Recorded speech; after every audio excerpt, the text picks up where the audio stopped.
અમારે એક ડોક્ટર છે, ડોક્ટર ગરમ હતા. બોલો, ડોક્ટર ગરમ, કોઈને દવા ન આપે, ગગલાવીને રૂપિયા લઈ લે. જે આવે ને કે શું થાય, શું થયું તને? એ કે સાહેબ બસમાં બેહું ચક્કર ચડે. હું કામ બસમાં બેહો છો? ડંફરિયામાં ચડી જાઓ,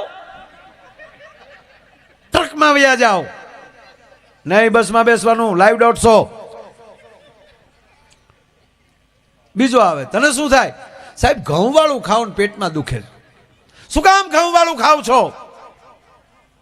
ઘઉં નહીં ખાવાના, મકાઈ ખાઓ, ચણા ખાઓ, લાઈવ 150. નીકળ. એક જણો રાતે પાણી વાળતો હતો, ડોક્ટર મગજમાં સડ્યા. કમાલ છે, ડોક્ટર કોઈને પૈસા દેતો, દવા દેતા નથી ને ગગલાવીને રૂપિયા લઈ લે. પાવડો હતો ને એમાં હાથો છૂટો કર્યો, પાવડો કાઢી નાખ્યો ને એકલો હાથો ખંભે લીધો.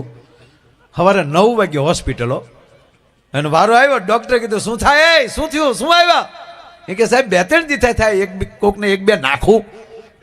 ડોક્ટર કે નાખવા જોવે, લાઈવ 150. 300 મૂક્યા અને ડોક્ટરને 4 નાખ્યા. ડોક્ટર સીધા કોમામાં. 4 કલાક પછી ડોક્ટર ભાનમાં આવ્યા ત્યારે એટલું બોલ્યા કે વિજ્ઞાન જાથાવાળા હારા પણ પાવડાના હાથાવાળા નો હારા. પણ અધિકારીઓ જ્યારે આવું પવિત્રતા હોય જેનામાં, કોઈ પણ માણસાઈ જેનામાં પવિત્રતા પડી હોય, એ માણસ કોઈ દિવસ અવળું ડગલું નહીં ભરે. ફરજમાં નિષ્ઠાવાન હશે, કહેવાનો અર્થ આ છે. સાહેબને મારે વખાણ ન કરવા, પણ ચાવડા સાહેબ સારું ગાય. દરેક પાસે કાંઈક ને કાંઈક કલા. મારે સ્કૂલ છે પાછી. બોલો, હું 10માં નાપાસ છું ને અત્યારે નિહાળા કરું છું. અત્યારે સ્કૂલ ચલાવું છું. તો હમણાં મારા સ્કૂલના છોકરાને એના પપ્પાએ પ્રશ્ન કર્યો, બેટા તું માયાભાઈની સ્કૂલમાં ભણશો, 7મા ધોરણનો વિદ્યાર્થી, કે તું માયાભાઈની સ્કૂલમાં ભણશો તો એક પ્રશ્ન પૂછું. પપ્પા પૂછો ને. કે બેટા માખ્યું ઉડે છે. પેલા સાહેબ કે નક્કી હતું, સાહેબ જેની ઘરે જાજી માખ્યું હોય ને એને દુજાણા વાળા કહેવાતા, કે અહીંયા રહાવાળ છે. એટલે આ માખ્યું જે ઉડે છે એ માખ્યુંમાં બેટા તું કહી દે કે કેટલી મેલ છે ને કેટલી ફિમેલ છે. આમાં માખ્યું કેટલી ને માખા કેટલા, ટૂંકમાં નર કેટલી ને માદા કેટલી, આમાં માખ્યું કેટલી છે ને માખા કેટલા. છોકરો ખડખડ દાંત હસવા મળ્યો. અરે કે પપ્પા આવો સહેલો પ્રશ્ન થોડો તમારે મને પૂછાય. કે કેમ? કે પણ આ તો સહજ વાત છે ને. કે કેમ? એ કે જો પપ્પા, આ કાસની આજુબાજુ જે ઉડે ને એ બધી માખ્યું, આપણી ઉપર બનેલાથી બોલાવે ને એ બધા માખા. બોલો લ્યો, હવે આ કોઠા હું ક્યાં લેવા જાવી સાહેબ? એમ જે કાંઈ સંસ્કાર મળે છે એ માના કોઠામાંથી મળે છે. કમળામાએ એવા સંસ્કાર પાયા હશે બંને દીકરાને. તમે સાંભળી લો, આપણા ગુરુ 2 છે. પ્રથમ ગુરુ હોય તો એ આપણી માં છે અને પછી આપણો સદગુરુ છે. પણ માં અને સદગુરુમાં ફરક એટલો, માં છે એ કુખથી જ્ઞાન આપે છે અને સદગુરુ પછી મુખથી જ્ઞાન આપે છે. મેં હમણાં કીધું ને, જે વસ્તુ જ્યારે સારી લાગતી ત્યારે લાગે. આજે અહીં તમે બધા બેઠા છો, હું અહીંયા બોલું છું, મને મજા આવે, તમને મજા આવે. 2 દી પછી અહીં કોઈ ન હોય નું એકલો પાછો આ ગ્રાઉન્ડમાં આવું અને એકલો ગાવ, આભમાં આવું કે આખું ગામ એમ કહેવાનું માયાભાઈનું સટકી ગયું. જે વસ્તુ જ્યારે સારી લાગતી ત્યારે લાગે. બોલો, બાળક જન્મતા વેત રડે તો જ સારું લાગે. જન્મતા રડે ને તો જ સારું લાગે. જન્મતા હાસ્ય સારું છે, પણ જન્મતા બાળક હસ્યું હોય તો કર્યું હોય તો ડોક્ટરો ગામ મૂકીને વૈયા જાય કે આ કોણ આવ્યો ભૂતના પેટનો એમ. પણ વાત હાલે ને કે પેટમાં પોટીને સાંભળેલી રામ લક્ષ્મણની વાત. હમણાં એક બાળકનો હોસ્પિટલમાં જન્મ થયો ને તો એ બાળક ન રડ્યો ન હસ્યો, બોલ્યો, ડાયરેક્ટ બોલ્યો. હવે ડાયરેક્ટ બોલે એટલે કેવું લાગે? બોલ્યો તો ખરો, પણ સીધો પુષ્પાનો ડાયલોગ બોલ્યો. જન્મતા જ સીધો આમ ઝુકેગા નહીં છાલા.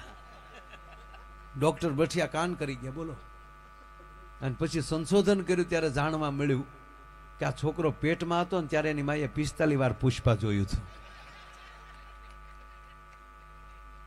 એટલે પેટમાં પોટીને સાંભળેલી શિવે રામ લક્ષ્મણની વાત અમારે ભાવનગરની હોસ્પિટલમાં ચાવડા સાહેબ એક બાળકનો જન્મ થયો ને, એ જન્મ થયો ને ત્યાં નર્સ બેન નહીં બેઠા બેઠા બિચારા રાતનું મોડું થઈ ગયેલું, તો એ નાસ્તો કરતા હતા.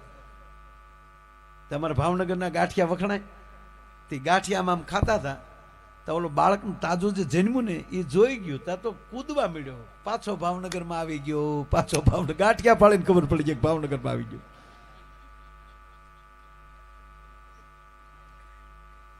અને હાવ સાચી હકીકત છે સાહેબ. પણ જેના માવતરની સાથેની વાત હું કરવું મારે એટલી જ કહી શકાય કે આજની માતાઓ ઉદરમાં બાળક હોય અને ત્યારે રામાયણના મા ઉમિયાના પાઠ કરે, અરે કાંઈ ન કરે સાહેબ, 5 મહિનાનો ગર્ભ થઈ જાય, હાથમાં માળા લઈ અને બસ જય ઉમિયા, જય ઉમિયા, જય ઉમિયા, જય મહાદેવ. જિંદગીમાં એનું સંતાન કોઈ દે ને પાછું નહીં પડે. મારે એક નાની વાત કહેવી છે સાહેબને, એને જવું છે, પણ એક પ્રસંગ તમારા માટે ખાસ, આપ બેઠા છો, હું જોક્સ ઘણા કે હું હસાવા જ આવ્યો છું. મને ભાઈએ પણ કીધું, મહેશભાઈ કહેતા હતા મને કે આનંદનો પ્રસંગ, આવા સંતાનો એના માવતરનો આવો ઉત્સવ ઉજવતા હોય.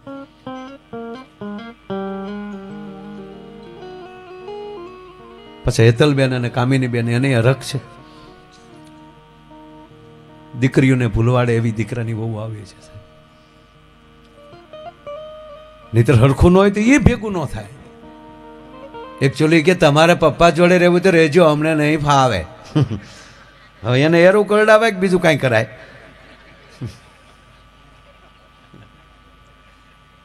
સાહેબ દુનિયા યાદ એને જ કરશે, તકલીફ પડશે. આ સીતાજીને શું કામ આપણે યાદ કરીએ છીએ?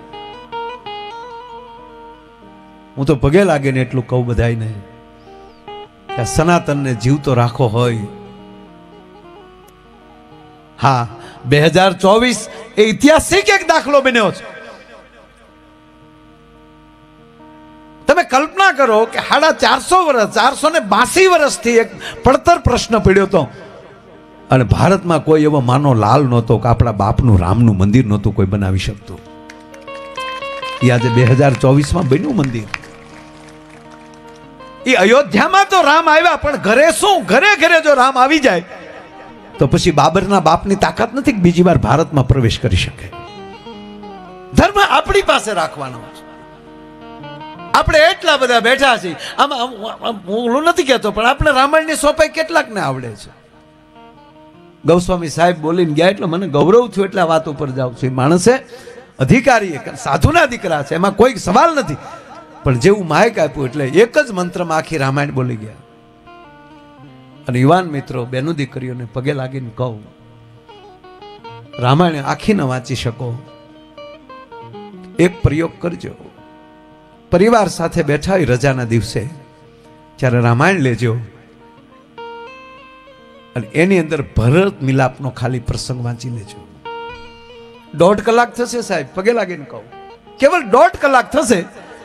એ 1.5 કલાક જે દીકરીઓ, જે બહેનો, જે પરિવાર, જે છોકરાઓ એ પરિવાર સાથે, ભાઈઓ સાથે બેસીને કેવલ ભરત મિલાપનો પ્રસંગ 1.5 કલાક વાંચી લે, માયો આયર વિશ્વાસથી કે એ વ્યવસ્થાના ભાગે અલગ અલગ રહી શકે, હૃદયથી જિંદગીમાં કોઈ દી અલગ ન રહી શકે. જે ખાલી ભરત મિલાપ વાંચી લે